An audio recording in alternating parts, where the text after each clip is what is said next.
En ce moment, il y a un sujet qui fait énormément parler dans les milieux croyants. Le gouvernement caquiste prépare un projet de loi pour interdire les prières dans l'espace public.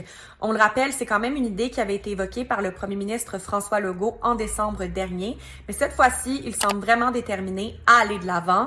Et tout ça relance sans surprise les débats sur la liberté religieuse dans un Québec laïque. Ce qui est intéressant, c'est que cette annonce survient tout de suite après la publication du rapport Pelcha-Rousseau sur la laïcité. Et ce rapport ne recommande pas une telle interdiction.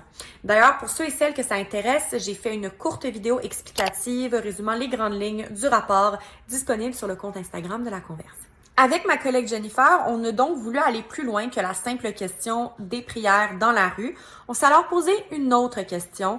Être ouvertement croyant en 2025 au Québec, toujours possible? Pour y répondre, on est allé à la rencontre de plusieurs personnes, comme par exemple une missionnaire évangélique dont la famille a quitté le Maroc pour fuir les pressions religieuses et qui aujourd'hui craint vivre cette même réalité ici au Québec.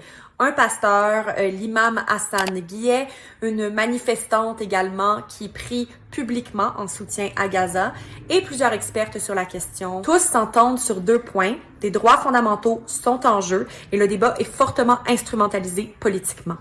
L'article au complet est disponible sur le site web de La Converse.